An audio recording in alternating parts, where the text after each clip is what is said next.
أسلمت لك ربي فاغفر زلتي ما أحكمك أبتغيها مدحة طاغية تبهر البدر بليل.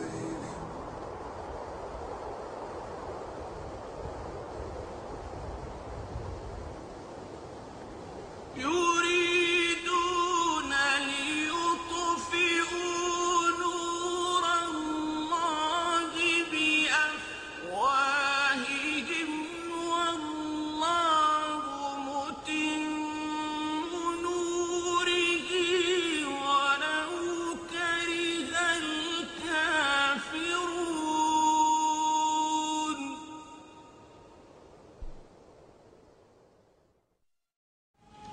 Dear Muslim brothers and sisters and respected guests from the non-Muslims, if there are one or many, our task this evening is to uncover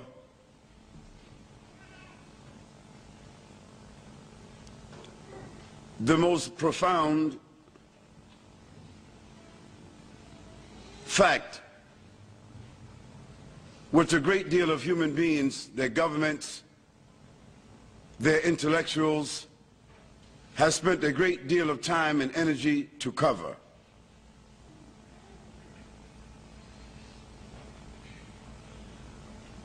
And that is the life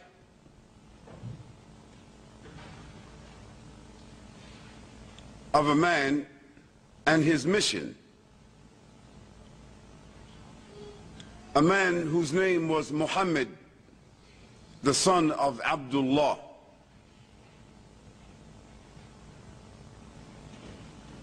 May the peace and the blessings of Allah subhanahu wa ta'ala be upon him,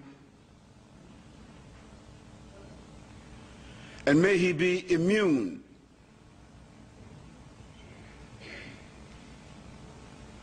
from the claiming of any faults or distortions regarding his person.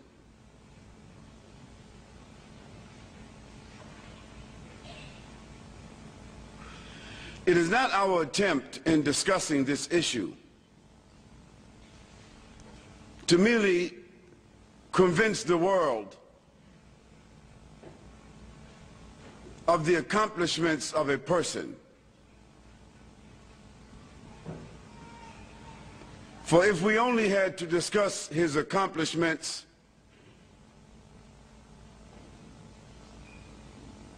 then we would be comparing him with other human beings and their accomplishments. And even though his accomplishments far exceed whomsoever we might compare him to, it is the man and his message that is the most profound and that is the most important.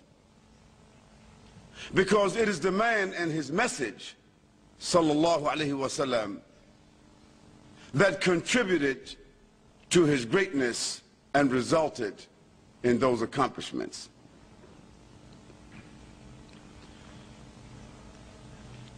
Now, when we discuss the greatness of an individual, we need not simply measure the extent of his influence,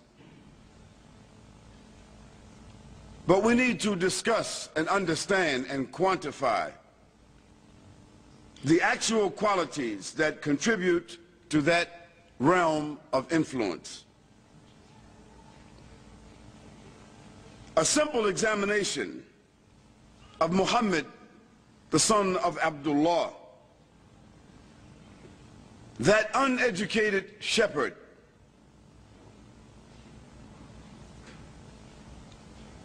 that prophet and messenger, sallallahu alaihi wasallam, that husband, that father, that friend, that statesman, that warrior, that merchant, that simple person,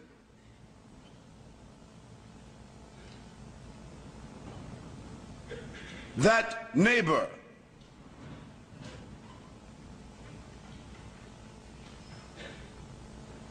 that individual who received, without any ambition of his own, revelation from the Most High, and carried that revelation and that responsibility,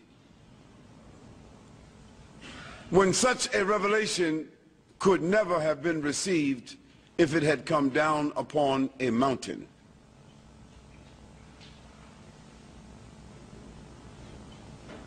And the Quran, a revelation, an inspiration, and a legislation from the Most High, has made that statement. It said, أعوذ بالله من الشيطان الرجيم لو أنزلنا هذا القرآن على جبل لرأيته خاشعا متصدعا من خشية الله وتلك الأمثال نضربها للناس لعلهم يتفكرون. The translation of which we can generally give: had this Quran descended upon a mountain, you would have seen this mountain crumbling, falling apart from the fear of Allah subhanahu wa ta'ala. And such are the similitudes that we strike for you in order that you may give reflection to it. This tamthil, this example, which the Quran gives, is telling us that the revelation of Allah subhanahu wa ta'ala was so powerful as it came down that, like a laser beam which is used to make holes into mountains, and like the sonar beam which is used